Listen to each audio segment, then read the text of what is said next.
After his victory at the Battle of Winchester on May 25, 1862, Major General Stonewall Jackson advances to the Potomac River at Harper's Ferry with his Department of the Valley, but then having to hurry south to avoid being cut off by two Union forces, narrowly escaping the converging Federal forces as he passes through Strasburg on June 1st. He then continues to march his army hard southward up the Shenandoah Valley. Major General John C. Frémont, commanding the Union's Mountain Department with 15,000 men, follows in pursuit along the North Fork of the Shenandoah River, west of Massanutten Mountain, while Brigadier General James Shields' division of Major General Irvin McDowell's 1st Corps, now relabeled the Department of the Rappahannock, marches up the South Fork through the Luray Valley, east of the mountain. In an attempt to keep those forces from uniting, Jackson orders the burning of numerous bridges along both rivers. When he reaches the end of Massanutten, where the mountain would no longer separate the Union columns, he decides to make a stand before they could unite against him, using the strategy of defeat in detail against the divided Federal forces. On June 6, 1862, Colonel Turner Ashby, in command of the 7th Virginia Cavalry Regiment, is killed in a skirmish with Union troops of the 1st New Jersey Cavalry and the 13th Pennsylvania Reserves at Chestnut Ridge, a clash would become known as the Battle of Good's Farm, just outside of Harrisonburg. The loss of the famed Ashby, the Black Knight of the Confederacy, is deeply felt within the Confederate ranks. Captain Campbell Brown remembered that, later in the evening I saw a party of cavalry pass by with Ashby's body, crying, most of them, like children. On the night of June 6-7th, Jackson's army bivouacs north of the town of Port Republic in Rockingham County. The village sits at the confluence of the South River and the North River, which join to form the South Fork of the Shenandoah River. Major General Richard S. Ewell's division encamps along the banks of Mill Creek near Good's Mill. The famed foot cavalry of Jackson's division under Brigadier General Charles S. Winder of the Stonewall Brigade set up their bivouacs on the northern bank of the North River, posted near the bridge. A single regiment, the 15th Alabama under Colonel James Canty, is left to block the roads at Union Church. Jackson sets up his army's headquarters at Madison Hall in Port Republic, while the army supply trains are parked nearby. The two Union columns begin to converge on Jackson's position around Port Republic. Major General Frémont's 15,000-strong Mountain Department moves south on the Valley Turnpike and reaches the vicinity of Harrisonburg on June 6, shortly after the cavalry skirmish at Good's Farm. Brigadier General Shields' division, containing about 10,000 men, advances south from Front Royal in the Luray Valley, but the Federal division is badly strung out on its march because of the muddy Luray Road. At Port Republic, Major General Jackson possesses the last intact bridge on the North River and the fords on the South River by which Generals Frémont and Shields can unite. Using excellently drawn topographic maps designed by his staff officer and cartographer Jedediah Hotchkiss, General Jackson determines to check Frémont's advance at Mill Creek, while meeting Shields on the east bank of the North Fork. A Confederate signal station on Massanutten Mountain monitors the Union's progress. Later in the day, on June 7th, Frémont's advance guard encounters Jackson's pickets near Cross Keys Tavern. A few shots are fired, and the Union cavalry falls back on their main body, which is fast approaching. Darkness prevents further developments in the skirmish at Cross Keys Tavern on the 7th. Brigadier General Shields sends ahead Colonel Samuel S. Carroll and his 4th Brigade of Infantry, together with the 1st West Virginia Cavalry and Battery H, 1st Ohio Light Artillery, to secure the North River Bridge at Port Republic. The pious Major General Jackson has looked forward to Sunday, June 8th as a quiet opportunity for divine worship. Confederate cavalry, however, is in a good bit of disarray in the wake of Ashby's death, failed to give timely warning that Federal cavalry is riding hard for Port Republic. Shortly after dawn on June 8, 1862, Colonel Carroll, at the head of the 1st West Virginia Cavalry, scatters the Confederate pickets, and at about 8:30 a.m., his troops splash across the South River before dashing into Port Republic, which is held by just 3 companies. The bulk of Jackson's army is camped across the North River. Stonewall, who had spent the night in town with his staff, has just a few moments' notice of the impending raid. While the Federals thunder through the streets rounding up prisoners, Major General Jackson and his staff race down the main street from headquarters and across the North River Bridge. narrowly eluding being taken as prisoners by the Yankees, although 2 members of his staff are captured by troopers of the 1st West Virginia Cavalry. The Federal cavalry raiders make for the Army supply wagons south of town, but run into an ambush orchestrated by a doughty company commander in the 2nd Virginia, Captain Samuel J.C. Moore. Jackson rallies his infantry across the river, and when Confederate troops swarm over the bridge, the Union horsemen flee the village in a good bit of confusion. For a chagrined Jackson, it has been an inauspicious morning. While Jackson solidifies his grip on Port Republic, the situation west of town presents potential disaster.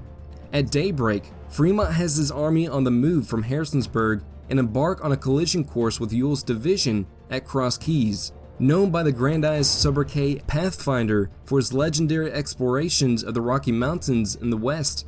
Frémont has 7 brigades at his disposal, roughly 10,500 men, itching for a chance to bring the elusive rebels to bay.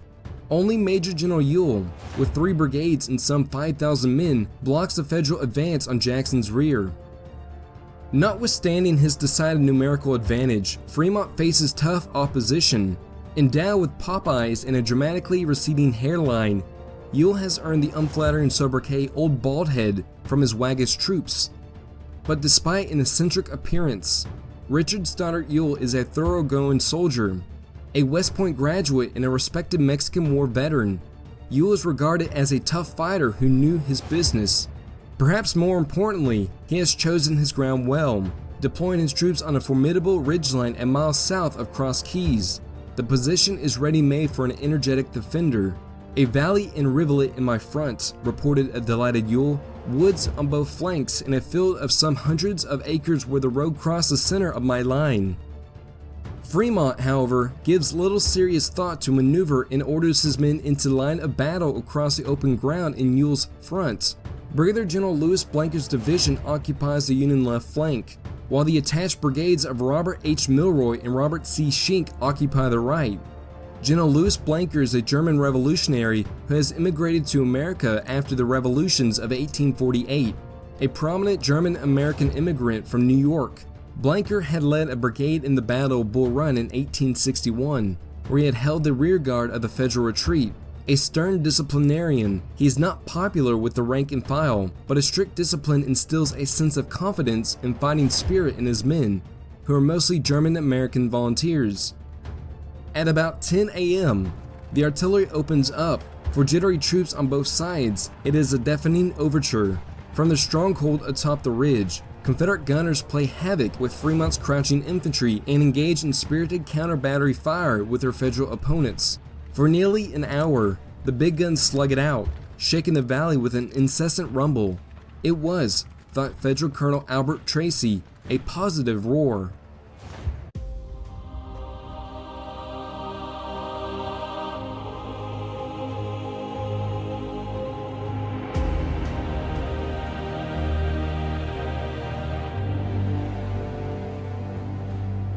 Brigadier General Julius Stahl's 1st Brigade of Blanker's division begins the Union attack on the far left of the Federal battle line. On the opposite side of the battlefield facing Stahl's 1st Brigade are the 1,300 Confederates of Trimble's brigade, arrayed in line of battle in front of a clover field, possessing a clear field of fire against the advancing Bluecoats. Leading the attack of Stahl's brigade against Trimble's regiments are the 500 men of the 8th New York, which is comprised mostly of German immigrants. As the 8th New York advances through the Cloverfield to their front in search of the rebel line ahead, their movement is watched closely by 3 regiments of Confederate soldiers lying prone behind a rail fence on a ridge crowned with timber to their south. As the Germans of the 8th New York cross the narrow ravine directly beneath the ridge, the Federal regiment disappears momentarily from view.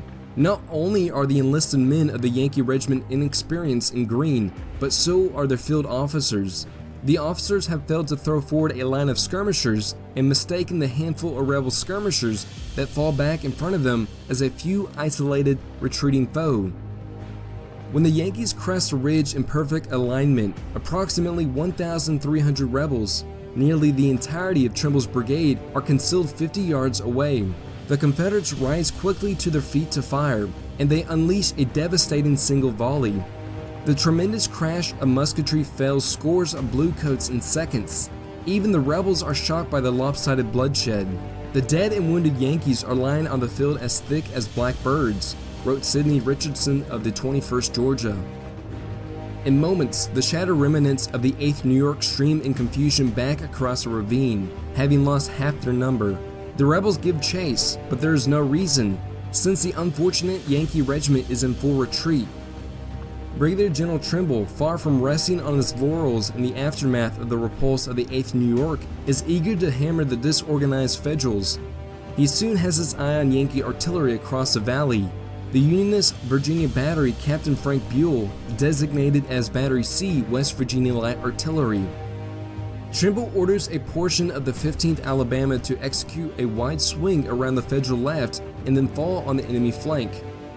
Led by Lieutenant Colonel John Trutland, the Alabamians gamely charge the position with fixed bayonets, but run into unexpected resistance. In addition to Captain Buell's guns, the hill is held by elements of the 27th Pennsylvania and a crack battalion of riflemen from the 13th Pennsylvania Reserves, the Bucktails, led by Lieutenant Colonel Thomas L. Kane.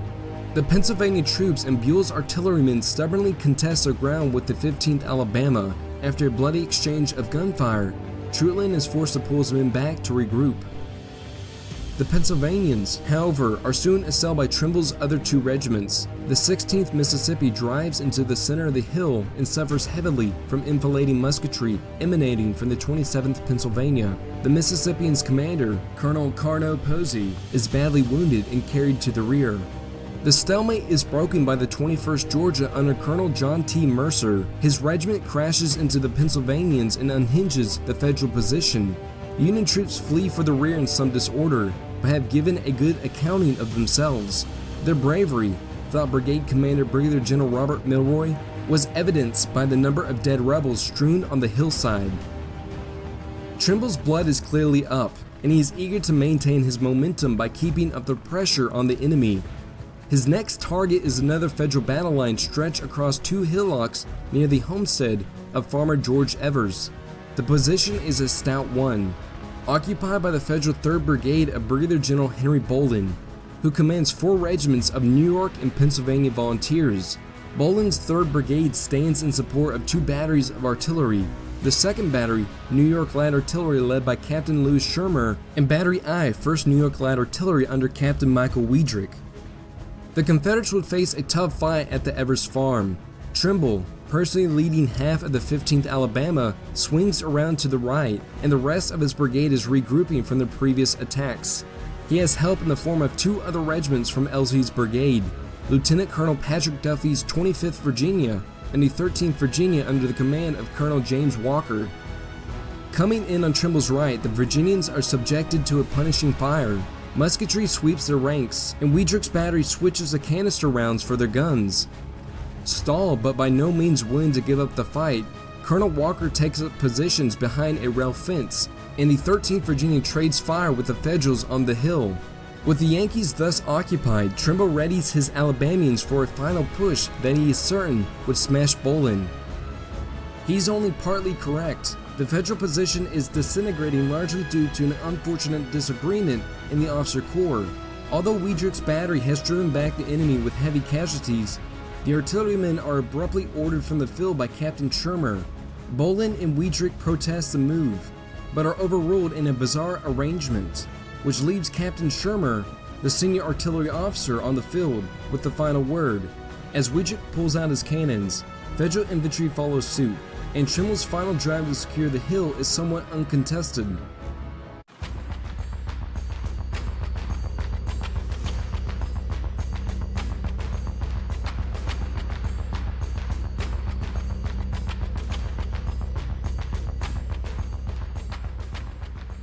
Frémont is quickly losing interest in the fight altogether. After Trimble has battered in his left for roughly a mile, the general opts to pull in that flank and press forward the rest of his line. His prosecution of the attack is half-hearted at best. Brigadier General Milroy, commanding in the center, is game enough for a fight, but has little support as he approaches a formidable enemy position on the ridge.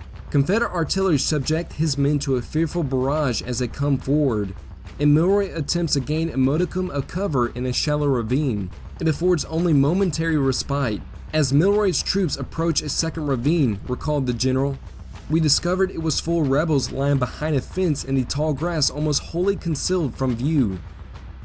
The results of the surprise are predictable. Milroy's lead troops are shot down, and the demoralized Federals, firing blindly at the enemy they cannot see, become hopelessly stalled. Milroy angles towards his right front, but fares no better in further attempts. He again runs into woods full of rebels. A deadly fire came out of it, wrote a dismayed Milroy, and my boys were dropped by it rapidly. The expected support to his right from Schenck's brigade is a virtual no-show that leaves Milroy's troops to bear the brunt of Confederate attention. Schenck leads a ponderous brigade of 5 Ohio regiments backed by 2 batteries, but the politician-turned-general has only the vaguest notion of how to use them. Colonel Albert Tracy of Frémont's staff disgustedly reports that while Milroy's brigade is being chewed up, Schenck makes a lukewarm approach on the Confederate right, which he merely brushed with emphasis.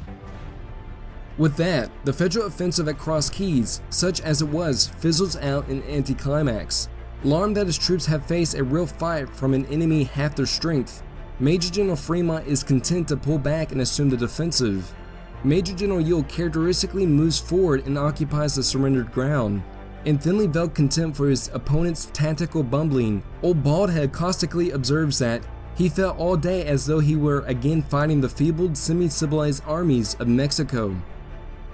The Battle of Cross Keys ends that afternoon with the retreat of Major General Frémont's mountain department from the field. Union forces in the Battle of Cross Keys have suffered a total of 684 casualties, with 114 men killed, 443 wounded, and 127 missing or captured.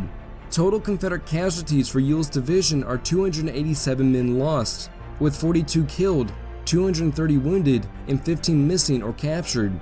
The retreat of Frémont's mountain department from Cross Keys signals a major victory for the Confederates, as it effectively eliminates his army as a threat on the board for Jackson's forces. Back in Port Republic, the encouraging news of the victory at the Battle of Cross Keys proves crucial, as Stonewall Jackson plans his next move. Following the embarrassing dust-up with Federal cavalry that morning, Jackson is eager to pounce on the exposed lead elements of Shields' column northeast of town. With a passive Frémont clearly on his heels at Cross Keys, Major General Jackson is now free to take advantage of the situation. Jackson decides to throw his full weight at Shields rather than Frémont, because Shields is nearly begging to be attacked. Jackson explains afterward, his force is smaller, badly straggling, and his line of retreat lay over poor roads. Most importantly, Shields' isolated vanguard, under the command of Brigadier General Erastus B. Tyler, is vitally positioned just 2 miles from Port Republic. This would be where Jackson would make his move. The attack he plans to carry out on Monday, June 9th, would result in the climactic final battle of Jackson's Valley campaign.